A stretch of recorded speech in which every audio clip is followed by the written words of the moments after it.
Hi,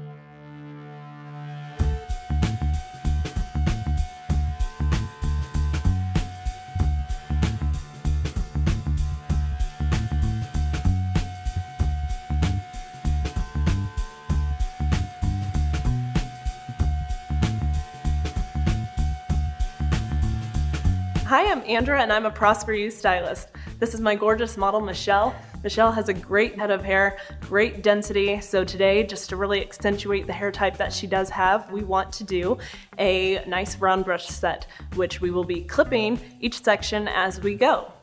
So before we get started, I'm going to prep her hair with just a little bit of a volumizing foam. I want to target this foam right at her root area. And I especially make sure to section it off and apply some in the crown. And then I'll comb it through her ends, just so we get even product distribution. This will help us retain a little bit of lift through the top, as well as have some memory and some hold through the ends. Now before we begin this blow dry, it's super important to section out your guest as needed. So I am going to start with taking a mohawk section, reaching back into the crown. I don't want this section to be any wider than my brush is, just so that way it's all fitting all the way across the bristles evenly and none of it's falling out. If some of it's falling to the side, we're not getting the same memory and retention all the way through. Part of it's going to go flat. Next, I'm going to take a section straight down the center of the back, and I'm going to section out so I can work one full side and then the other full side. I want to do horizontal sections, and again, I want to keep this the same width as my brush. So my first section is just in this back area. My second section actually extends all the way to the front hairline, as does my third section.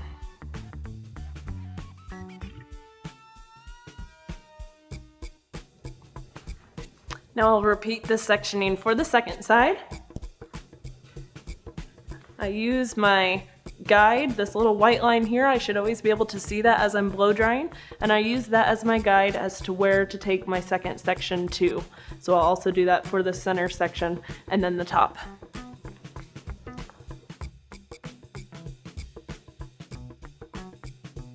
Twist the hair into small knots, wrapping the ends around the base, and then pin it at the center of each section.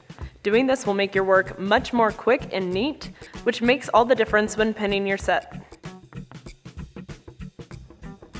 So before we begin, I want to introduce you to the brush we'll be using today. This is a ceramic brush. You have a lot of options of how you could work this. It could be a lot of different barrel sizes with your ceramic brush. The nylon bristles are going to pull and smooth the hair, and the ceramic base is going to heat up so that way we can really set that curl in place.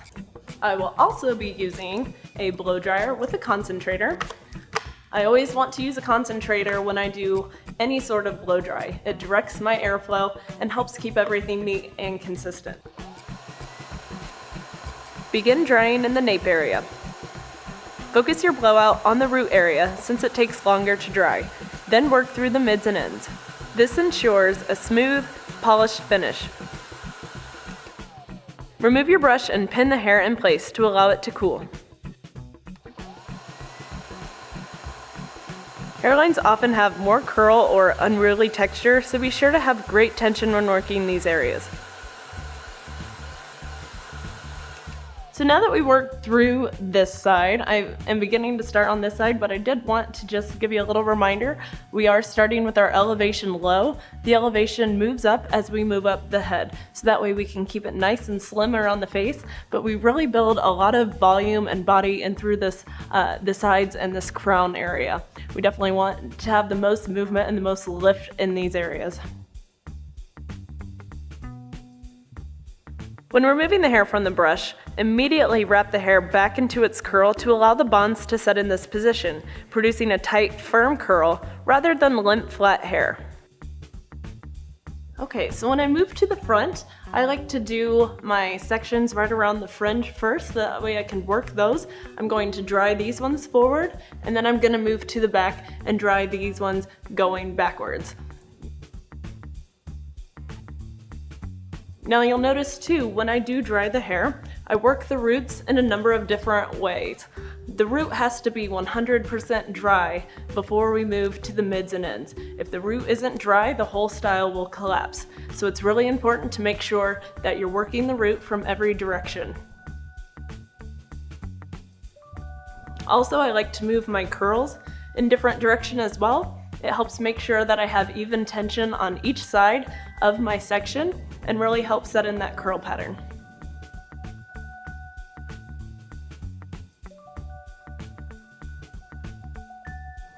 So as I finish up here, you'll notice if there's ever any of them that are falling or coming a little bit loose, you definitely want to re-roll those, make sure they're nice and tidy, because they're still cooling. So if they start to become straight as they're cooling, they're not going to hold that curl as well.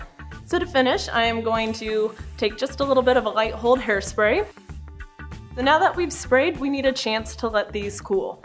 So you could put her under either a dryer and allow them to heat up a little bit more, really keep that curl memory going, or you could just let her cool for about 5 to 10 minutes.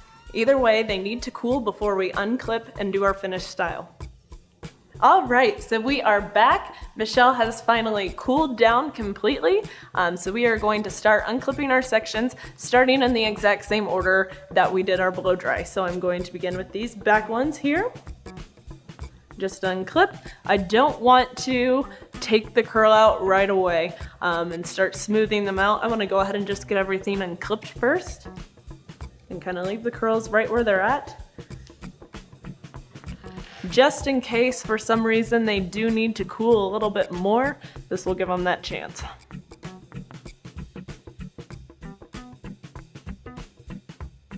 So we can see by giving them a chance to cool how much more memory we have. Typically with a round brush set, you can get a lot of really great body and maybe some bend in the hair, but by clipping them, it really holds the shape of the curl. So it should be about the same size in diameter as the brush that we used.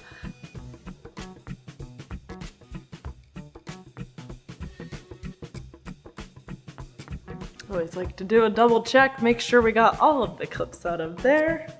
I feel pretty good. So, in order to break down these curls here, the first thing I want to do is get rid of our sectioning. I don't want there to be lines or rows from where we had sectioned the hair. So I'm going to just tilt Michelle forward, and I'm going to go right in at the scalp and kind of massage just in really light circles to break up any sections. You could spray with hairspray if you want to while you do this. That would help lock in this volume. I want to keep this look nice and soft though.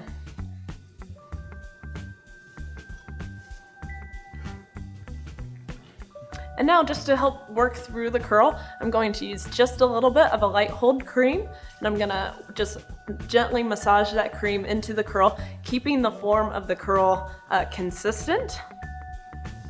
So I like to start with just a small pearl size on my hand, and then make a couple pearl size on the back of my hand as well, so that way I can just keep working throughout the hair, and I don't get too much all at once.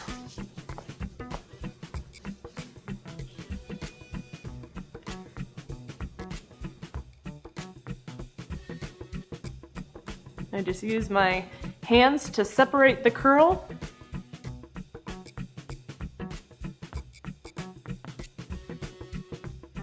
And I finish by just placing the curls where I want them. I like a little bit more body in through this top, so I push them back, and then I bring her length and these bottom curls forward. So that way we're not creating too much lift around the face, but we still get a lot of body through the interior.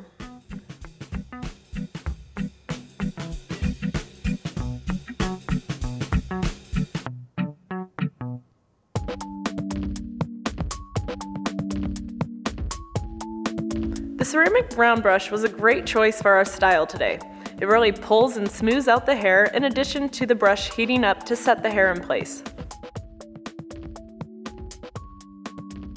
concentrator allows you to direct the airflow of the blow dryer exactly where you want it, keeping everything neat and consistent. Apply a volumizing foam at the root to towel-dried hair and comb through for an even distribution to encourage lift at the root and memory through the ends. Start by sectioning a mohawk section at the top and into the crown no wider than your brush. From there, take a section down the center back to separate the hair into two sections. Drop a horizontal section above the nape, again using the same width as your brush of choice. Continue making horizontal sections in this manner throughout the remainder of the hair. Begin drying in the nape area. Focus your blowout on the root area since it takes longer to dry, then work through the mids and ends. This ensures a smooth, polished finish. Remove your brush and pin the hair in place to allow it to cool. As you work up the head, increase your elevation for more movement and body. Once you reach the mohawk section, move to the front hairline and dry two sections towards the face to control and polish the fringe first before returning to the crown and drying the remaining sections away from the face. Apply a light hold hairspray to your set while the hair cools. Another option would be to allow your client to sit under the dryer and further heat the set prior to cooling. Unclip the hair in the order of the blowout, leaving the curls intact. Tilt your client's head forward and massage at the scalp to combine your sections. Finish by glossing the hair with a light hold cream and shaping the style as you like. And this is our final style. And that's how you style with knowledge. Thanks for watching.